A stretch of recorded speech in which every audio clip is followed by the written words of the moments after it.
Big banner. నేను రఘునందన్.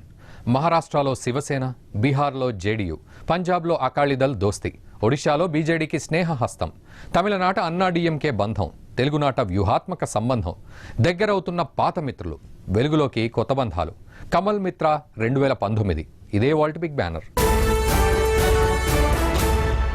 2019 లోక్సభ ఎన్నికల కోసం బీజేపీ సమరోత్సాహంతో ముందుకు సాగుతోంది.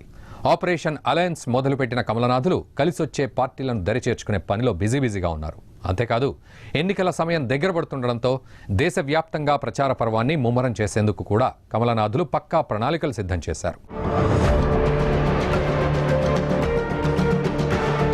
2019 ఎన్నికలే లక్ష్యంగా బీజేపీ వ్యూహాలు.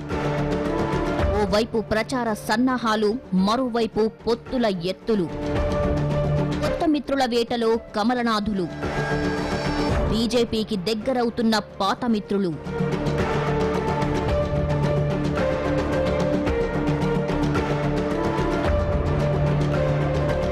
పార్లమెంటు బడ్జెట్ సమావేశాలు ముగిసిన వెంటనే బీజేపీ లోక్సభ ఎన్నికలపై పూర్తిస్థాయి దృష్టి సారించింది.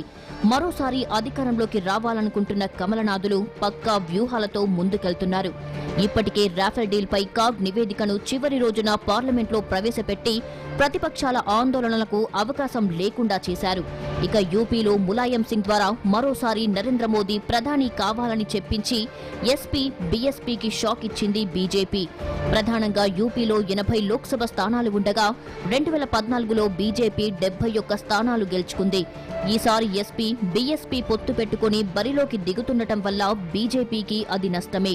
అయినప్పటికీ కేంద్రంలో క్లీన్ ఇమేజ్ చూపిస్తూ బరిలో దిగాలనుకుంటున్న బీజేపీ సగం సీట్లైనా కొల్లగొట్టాలని భావిస్తుంది.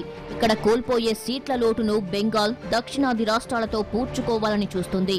ఈ నేపథ్యంలో బీజేపీ ప్రధానంగా 100 ర్యాలీల టార్గెట్ పెట్టుకుంది. వీటిని ఎక్కువగా ఏపీ, తెలంగాణ, బెంగాల్, కర్ణాటక, కేరళ, ఒడిశాలో చేపట్టనుంది. అయితే తెలంగాణలో టీఆర్ఎస్, ఏపీలో టీడీపీ, వైసీపీ, కర్ణాటకలో జేడీఎస్, తమిళనాడులో డీఎంకే, ఒడిశాలో బీజేడీ, బెంగాల్లో తృణమూల్ కాంగ్రెస్ గట్టి పోటీ ఇస్తున్నాయి. కర్ణాటకలో బీజేపీకి ఇప్పటికీ అనుకూల పవనాలే వీస్తున్నాయి. బెంగాల్లోనూ బీజేపీకి కాస్త అనుకూల పరిస్థితులు ఏర్పడుతున్నాయి. సీఎం మమతా బెనర్జీ ఆ పార్టీని ఎంతలా ఇరుకున పెడితే అంతలా బీజేపీకి సానుకూల సెంటిమెంట్ ఓట్లు దక్కేలా కనిపిస్తున్నాయి. ఒడిశాలో 3 సార్లు అధికారంలో ఉన్న బీజేడీపై సహజంగానే ప్రజా వ్యతిరేకత ఉంది. ముఖ్యంగా రైతులు ఆ పార్టీకి దూరమవుతున్నారు. అయినప్పటికీ ఇక్కడ ఇప్పటికీ బీజేడీకే అనుకూల పవనాలు ఉన్నాయి. ఎందుకంటే ప్రతిపక్షంగా కాంగ్రెస్ వ్యవహరిస్తుంది. బీజేపీ బలపడాలంటే ముందు కాంగ్రెస్ ను వెనక్కి నెట్టాలి.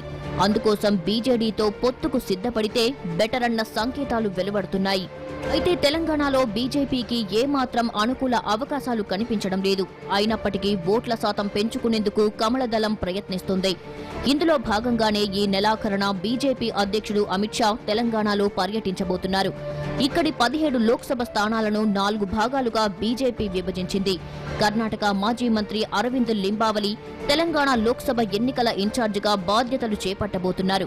మార్చి 2 కల్లా ప్లాన్ రెడీ చేసి బూత్ లెవెల్లో పార్టీని తీసుకెళ్లడంపై బీజేపీ ఫోకస్ పెట్టబోతుంది. ఇక ఏపీలో టీడీపీని గద్దెదించాలని భావిస్తున్న బీజేపీ అసెంబ్లీ ఎన్నికల్లో ప్రతిపక్ష వైసీపీతో అనధికార పొత్తు పెట్టుకున్నట్లు కనిపిస్తోంది. అయితే లోక్సభ ఎన్నికల విషయంలో మాత్రం ఈ 2 పార్టీలు తలపడే అవకాశం ఉంది. ఇదే సమయంలో అభివృద్ధిని అడ్డుకుంటోందని కేంద్రాన్ని బూచిగా చూపిస్తూ టీడీపీ ప్రజల్లోకి వెళ్లేందుకు ప్రయత్నిస్తోంది. తద్వారా తమకు ప్రత్యర్థి బీజేపీ అని చాటుతుంది. ఇలా చేయడం వల్ల వైసీపీని తక్కువ చేసి ఓటర్ల దృష్టంతా బీజేపీ వైపు మళ్లించేందుకు ప్రయత్నిస్తుంది. బీజేపీకి ఎలాగూ రాష్ట్రంలో పెద్దగా ఓట్లు లేవు కాబట్టి తిరిగి టీడీపీ వైపే ఓటర్లు మొగ్గు చూపుతారన్నది ఆ పార్టీ వ్యూహంగా కనిపిస్తోంది. జనసేన, టీఆర్ఎస్, వైసీపీలకు సపోర్ట్ ఇస్తూ టీడీపీని బలహీనపరిచే దిశగా బీజేపీ వ్యూహాలు రచిస్తోంది. తమిళనాడులో 2014లో బీజేపీ 1 స్థానాన్ని గెలుచుకోగలిగింది. ఈసారి డీఎంకే, అన్నాడీఎంకేతో పాటు కమల్ హాసన్ పార్టీలు ప్రధాన పాత్ర పోషించబోతున్నాయి. ఈసారి తాను ఎన్నికల బరిలో లేనంటూ సూపర్ స్టార్ రజనీకాంత్ ప్రకటించడంతో ఇన్నాళ్లు వేచి చూసిన పార్టీలు కొత్త పొత్తుల కోసం ప్రణాళికలు సిద్ధం చేసుకుంటున్నాయి. ఈ క్రమంలోనే బీజేపీ, అన్నాడీఎంకే, పీఎంకే మధ్య స్నేహం వికసించింది. ఇక కేరళలో కాంగ్రెస్, సిపిఎం సిపిఎం నాయకత్వంలోని లెఫ్ట్ ఫ్రంట్ యూడీఎఫ్ మధ్య పోటీ ఉంది. ఇక్కడ శబరిమల వివాదాన్ని క్యాష్ చేసుకునేందుకు బీజేపీ ప్రయత్నిస్తోంది. ఇందులో భాగంగా ఇక్కడ భారీగా ర్యాలీలు నిర్వహించబోతుంది. సంప్రదాయాలు మంట కలిసిపోతున్నాయని బీజేపీ చేస్తున్న ప్రచారం ఆ పార్టీకి ఒకంత కలిసొచ్చే అవకాశాలున్నాయి. అదే సమయంలో కాంగ్రెస్ కు ఇది ఎదురుదెబ్బేనని రాజకీయ విశ్లేషకులు భావిస్తున్నారు.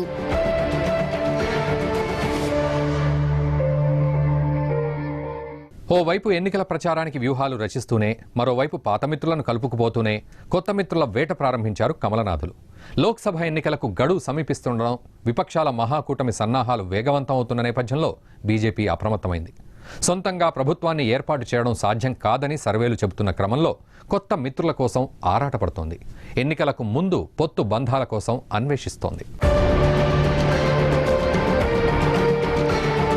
2014లో అధికారం చేపట్టిన తర్వాత ఎన్డీఏ నుంచి దూరమైన మిత్రుల లోటును భర్తీ చేసుకునేందుకు వడివడిగా అడుగులు వేస్తోంది. తటస్థ పార్టీలు లేదా యూపీఏకి దూరం పాటిస్తున్న వారితో రాయబేరాల ప్రక్రియకు తెరలేపారు. విపక్ష మహాకూటమిని ఎదుర్కొనేందుకు అవసరమైన వ్యూహాలకు పదును పెడుతున్నారు. రాజకీయంగా పెద్దన్న పాత్రను పక్కన పెట్టి ప్రాంతీయ పార్టీల డిమాండ్లకు ప్రాధాన్యమిచ్చేందుకు బీజేపీ సిద్ధమైనట్లు తెలుస్తోంది. ఈ నేపథ్యంలో చిరకాల మిత్రపక్షాలైన బీజేపీ, శివసేన మధ్య తిరిగి పొత్తు చిగురించింది. వచ్చే ఎన్నికల్లో ఇరు పార్టీలు కలిసి పోటీ చేయడానికి నిర్ణయించాయి. సోమవారం మహారాష్ట్రలో శివసేనతో జరిగిన పొత్తు చర్చలు ఫలవంతమయ్యాయి. దీంతో గత 3 ఏళ్లుగా ప్రధాని నరేంద్ర మోదీపై, బీజేపీపై విమర్శలు గుప్పించిన శివసేన కమలం పార్టీకి తిరిగి దగ్గరయ్యింది. మొత్తం 48 లోక్సభ నియోజకవర్గాల్లో బీజేపీ 25 స్థానాల్లో, శివసేన 23 స్థానాల్లో పోటీ చేయాలని నిర్ణయించాయి. 2014 సీట్ల పంపకాలతో పోల్చితే బీజేపీకి 1 స్థానం ఎక్కువగా లభించింది. అదే సమయంలో శివసేనకు అదనంగా 3 సీట్లు లభించాయి. 27.6% ఓట్లతో భాజపా 23 స్థానాల్లో విజయం సాధించగా 20.8% ఓట్లతో శివసేన 18 సీట్లు గెలిచింది. మూడో మిత్రపక్షంగా ఉన్న రాష్ట్రీయ స్వాభిమాని పక్ష పార్టీ కొద్ది మాసాల కిందట ఎన్డీఏ నుంచి దూరమయ్యింది. అసెంబ్లీ ఎన్నికల్లోనూ భాజపా, శివసేన కలిసి పోటీ చేయాలని నిర్ణయించాయి. చెరిసగం సీట్లలో అభ్యర్థులను నిలబెట్టేందుకు అంగీకరించాయి. గత అసెంబ్లీ ఎన్నికల్లో విడివిడిగా పోటీ చేసినప్పటికీ ఈసారి కాంగ్రెస్, ఎన్సీపీ భాగస్వామ్యం, పాపులారిటీ నేపథ్యంలో శివసేనకు ప్రాధాన్యం ఇచ్చేందుకు బీజేపీ అంగీకరించింది. పొత్తులో భాగంగా సేన ప్రధాన డిమాండ్లైన రత్నగిరిలోని నానర్ ఆయిల్ రిఫైనరీని వేరొక ప్రాంతానికి తరలించేందుకు బీజేపీ సూత్రప్రాయంగా ఆమోదం తెలిపినట్లు సమాచారం. ఇక ఈ ఏడాది మహారాష్ట్రలో అసెంబ్లీ ఎన్నికలు కూడా జరగనున్నాయి. అందుకే శివసేన ఆ సీట్ల సర్దుబాటును కూడా ఇప్పుడే సెట్ చేసుకుంది. సగం స్థానాలను కేటాయిస్తేనే పొత్తు ఉంటుందని తేల్చి చెప్పడంతో మొత్తం 288 సీట్లలో 144 శివసేనకు కేటాయించారు. అయితే ఈ పొత్తులో భాగంగా బీజేపీకి వచ్చిన 25 పార్లమెంటు సీట్లు, 144 అసెంబ్లీ సీట్లలో పోటీ చేసే పరిస్థితి లేదు. ఎన్డీఏ మిత్రపక్షాలైన రిపబ్లికన్ పార్టీ ఆఫ్ ఇండియా లాంటి మిత్రపక్షాలకు కూడా కొన్ని సీట్లు సర్దుబాటు చేయాల్సి ఉంటుంది. ఈ నేపథ్యంలో బీజేపీ పోటీ చేసే స్థానాల్లో 2-3 స్థానాలు తగ్గొచ్చు. అందుకే శివసేననే మేజర్ పార్టీగా అవతరించినట్లయింది.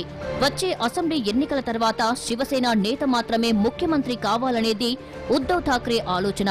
అందుకే అసెంబ్లీ సీట్ల విషయంలో వెనక్కి తగ్గడం లేదని సమాచారం. జాతి ప్రయోజనాల కోసం ఇరు పార్టీలు కలిసి పోటీ చేయాలని నిర్ణయించాయన్నారు మహారాష్ట్ర ముఖ్యమంత్రి దేవేంద్ర ఫడ్నవీస్. 2019లోనూ ఎన్డీఏ తిరిగి అధికారంలోకి వస్తుందని ధీమా వ్యక్తం చేశారు. शिवसेना आणि भारतीय जनता पार्टी हे दोन्ही पक्ष 25 वर्ष युतीमध्ये एकमेकांसोबत सातत्याने महाराष्ट्राच्या आणि देशाच्या राजकारणात वावरले आहेत. काही मुद्द्यांवर आमच्यामध्ये मतभेद झाले असतील, परंतु दृष्ट्या हे दोन्ही पक्ष हिंदुत्ववादी पक्ष आहेत आणि त्यामुळे आमचा मूळ विचार हा मात्र सारखा राहिलेला आहे. आणि म्हणूनच इतके वर्ष आम्ही एकत्रितपणे महाराष्ट्राच्या आणि देशाच्या राजकारणात सोबत राहिलो.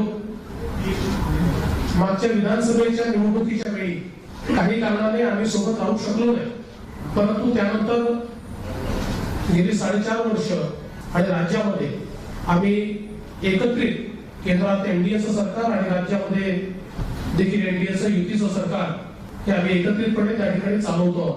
శివసేన బీజేపీ బంధాన్ని 30 ఏళ్లుగా ప్రజలు చూస్తున్నారని అన్నారు శివసేన అధ్యక్షులు ఉద్దవ్ ఠాక్రే.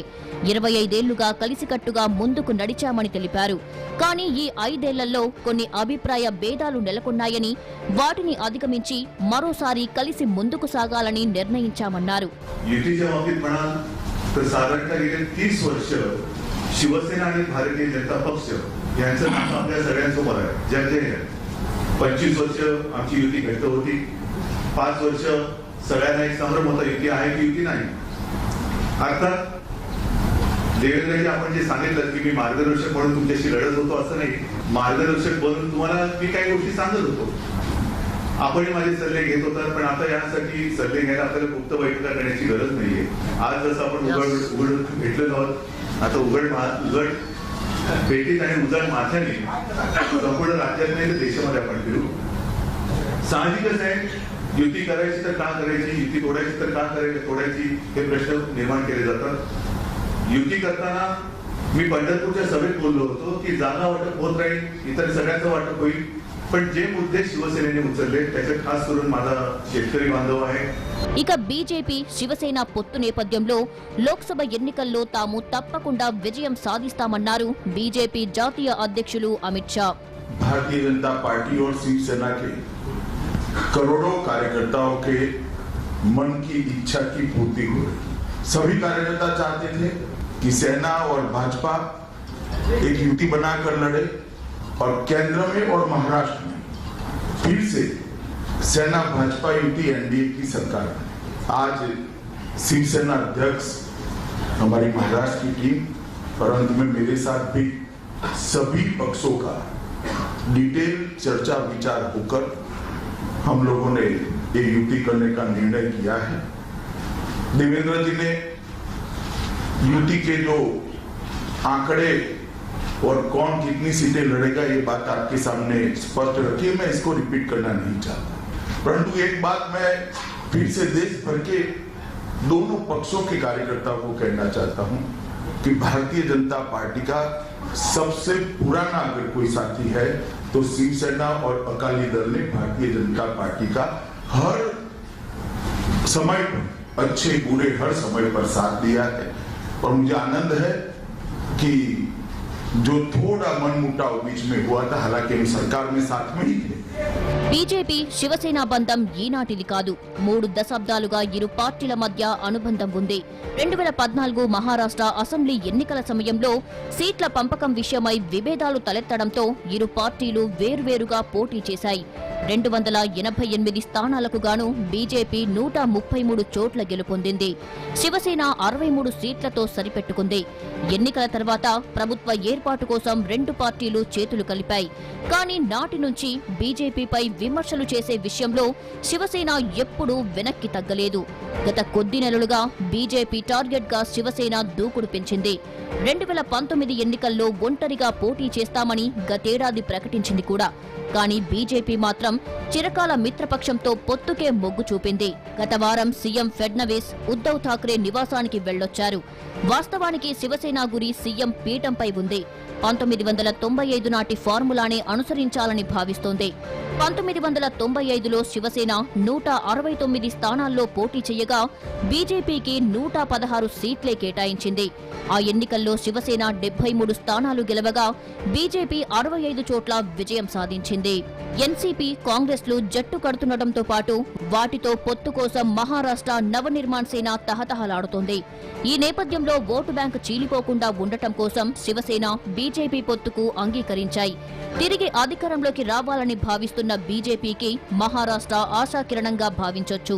అందుకే ఎంపీ సీట్లపై దృష్టి సారించిన బీజేపీ అసెంబ్లీ స్థానాలను చెరిసగం చొప్పున పంచుకున్నట్టు తెలుస్తోంది. ఇక మహారాష్ట్ర కాకుండా మరికొన్ని ఉత్తరాది రాష్ట్రాల్లో కూడా బీజేపీ పొత్తు సంప్రదాయాన్ని పాటిస్తుంది. పంజాబ్లో అకాలీదళ్తో బీజేపీ స్నేహబంధం దశాబ్దాలుగా కొనసాగుతూనే ఉంది. మరోవైపు బీహార్లో నితీష్ కుమార్తో ఆల్రెడీ కమలనాథులు ఫ్రెండ్షిప్లోనే ఉన్నారు. ముఖ్యంగా ఉత్తరాదిన బీహార్, మహారాష్ట్ర, పంజాబ్ రాష్ట్రాల్లో పొత్తుల ద్వారా మాక్సిమం లబ్ధి పొందాలని కమలనాథులు భావిస్తున్నారు. మరోవైపు పౌరసత్వ బిల్లును వ్యతిరేకిస్తూ ఇటీవలే ఎన్డీఏ నుంచి వైదొలిగిన అసోం గణ పరిషత్ పార్టీని కూడా బుజ్జగించేందుకు కమలనాథులు ప్రయత్నిస్తున్నట్లు తెలుస్తోంది. దక్షిణాదిన పాగా వేద్దామనుకున్న బీజేపీ కల నెరవేరడం లేదు. ఒక్క కర్ణాటకలో తప్ప మిగతా ఏ రాష్ట్రంలో కూడా బీజేపీకి చెప్పుకోదగ్గ బలం లేకుండా పోయింది. ఈ క్రమంలోనే 2019 ఎన్నికల తర్వాత కేంద్రంలో అధికారంలోకి వచ్చేందుకు కొన్ని పార్టీల మద్దతు అవసరమని భావిస్తోంది. ఇందులో భాగంగా దక్షిణాదిలో కలిసొచ్చే పార్టీలతో ముందుకు సాగాలని నిర్ణయించిన కమలనాథులు పొత్తుల ప్రయత్నాలు ముమ్మరం చేశారు. సార్వత్రిక ఎన్నికలు దగ్గర పడుతున్న వేళ దక్షిణాది రాష్ట్రాలపై ఫోకస్ పెట్టింది బీజేపీ. 2 దఫాలుగా కేంద్రంలో పూర్తి స్థాయిలో అధికారం నెరిపిన కమలనాథులకు దక్షిణాది రాష్ట్రాలు మాత్రం కొరుకుడు పడడం లేదు. ఒక్క కర్ణాటక మినహాయిస్తే దక్షిణాదిన ఆ పార్టీ పట్టు కోసం పడరాని పాట్లు పడుతూనే ఉంది. ఈ నేపథ్యంలో ఈసారి ఎలాగైనా దక్షిణాది రాష్ట్రాలపై పట్టు సాధించాలని ప్రయత్నిస్తుంది. సంకీర్ణ సంప్రదాయాన్ని పాటించైనా మాక్సిమం లబ్ధి పొందేందుకు ప్రయత్నిస్తోంది. అధికార అన్నాడీఎంకే పార్టీతో కలిసి రానున్న ఎన్నికల్లో పోటీ చేసేందుకు కార్యాచరణకు శ్రీకారం చుట్టింది. అన్నాడీఎంకే అధినేత్రి మాజీ ముఖ్యమంత్రి జయలలిత మృతితో రాష్ట్రంలో దిక్కులేనిదిగా మారిన ఆ పార్టీని అక్కున చేర్చుకొని అనధికారికంగా ప్రస్తుతం పెత్తనం చెలాయిస్తున్న బీజేపీ వచ్చే ఎన్నికల నాటికి ఆ పార్టీతో పొత్తు పెట్టుకొని తమ ఎంపీ సీట్ల సంఖ్యను పెంచుకునేందుకు లెక్కలు మొదలుపెట్టింది. ఇందులో భాగంగా తమిళనాడులో అన్నాడీఎంకేతో పొత్తు కుదుర్చుకుంది. మంగళవారం చెన్నైలో ముఖ్యమంత్రి పళనిస్వామి, డిప్యూటీ సీఎం పన్నీర్ సెల్వంతో కేంద్ర మంత్రి పీయూష్ గోయల్, తమిళనాడు బీజేపీ నేతలు సీట్ల సర్దుబాటుతో పాటు ఎన్నికల వ్యూహాలపై చర్చలు జరిపారు. తర్వాత 2 పార్టీల మధ్య పొత్తు కుదిరినట్లు ప్రకటించారు. తమిళనాడు, పుదుచ్చేరిలో కలిసి పోటీ చేయబోతున్నట్లు తెలిపారు. అంతకుముందు పీఎంకే నేత టి రామదాస్ తోనూ అన్నాడీఎంకే ముఖ్య నేతలు చర్చలు జరిపి పొత్తు కుదుర్చుకున్నారు. పీఎంకేకు 7 లోక్సభ సీట్లతో పాటు 1 రాజ్యసభ సీటును ఇవ్వనున్నట్లు పన్నీర్ సెల్వం ప్రకటించారు. தமிழ்நாட்டிலும் புதுச்சேரியிலும் தேர்தலை சந்திப்பது என்று இன்று முடிவு எடுக்கப்பட்டுள்ளது. அனைத்து இந்திய அண்ணா திராவிட முன்னேற்ற கழகத்திற்கும் பாரதிய ஜனதா கட்சிக்கும் இடையே ஏற்பட்ட ஒப்பந்தப்படி அனைத்து இந்திய அண்ணா திராவிட முன்னேற்ற கழகத்தின் தலைமையிலான இக்கூட்டணியில் பாரதிய ஜனதா கட்சிக்கு 5 நாடாளுமன்ற தொகுதிகள் ஒதுக்கப்படும் என்று தீர்மானிக்கப்பட்டுள்ளது. 2019 தமிழ்நாட்டில் தற்போது காலியாக உள்ள 21 சட்டமன்ற தொகுதிகளுக்கான இடைத்தேர்தலிலும் அனைத்து இந்திய அண்ணா திராவிட முன்னேற்ற கழகத்தின் சார்பில் 21 சட்டமன்ற தொகுதியில் போட்டியிடும் அனைத்து இந்திய அண்ணா திராவிட முன்னேற்ற கழக வேட்பாளர்களுக்கு பாரதிய ஜனதா கட்சி தனது முழு ஆதரவை அளிக்கும் என்று தீர்மானிக்கப்பட்டது என்பதை மகிழ்ச்சியோடு தெரிவித்துக் கொள்கின்றேன். పళనిస్వామి, పన్నీర్ సెల్వం నాయకత్వంలో రాష్ట్రంలో అన్నాడీఎంకే, బీజేపీ పోటీ చేస్తాయని పీయూష్ గోయల్ తెలిపారు. కేంద్రంలో ప్రధాని మోదీ నాయకత్వంలో అందరూ కలిసి పనిచేస్తామన్నారు. వచ్చే ఎన్నికల్లో సమిష్టి కృషితో తమిళనాడులోని 39 లోక్సభ స్థానాలు, పుదుచ్చేరిలోని ఎంపీ సీటును కైవసం చేసుకుంటామని ధీమా వ్యక్తం చేశారు. We have agreed to contest the elections under the leadership in the state of Honorable Chief Minister Thiru Palaniswamy ji and the Deputy Chief Minister Thiru Pannir Selvam ji, and at the national level as a part of the NDA, the National Democratic Alliance, under the visionary leadership of Prime Minister Shri Narendra Modi ji.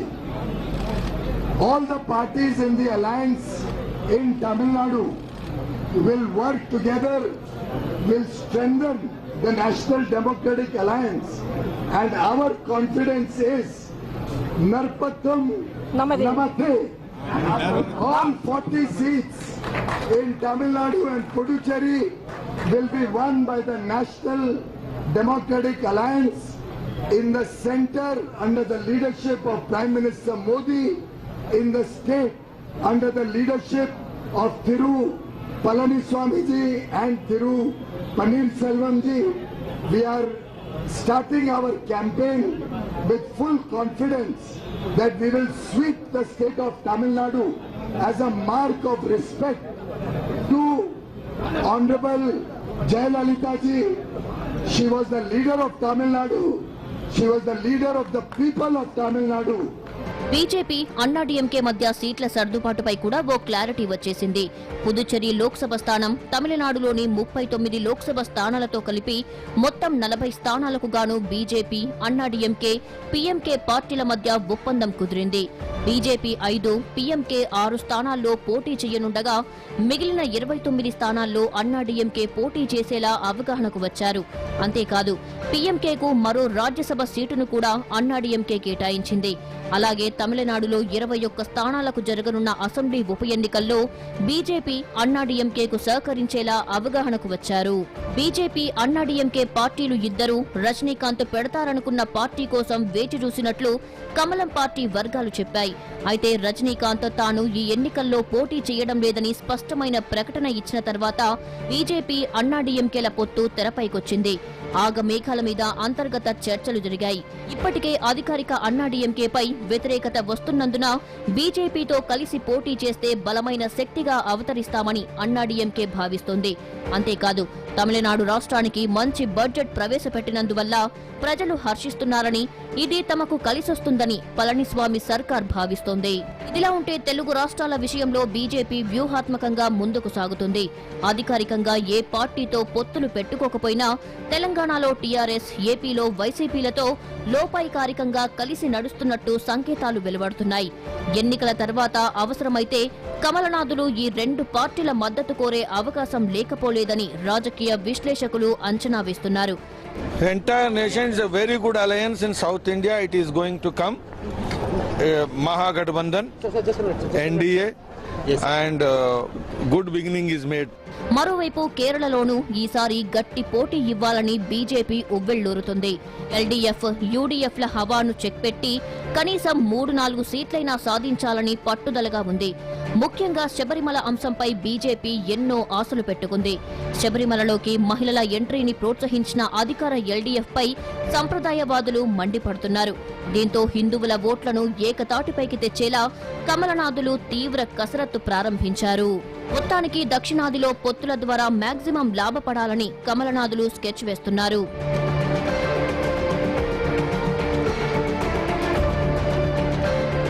ఇది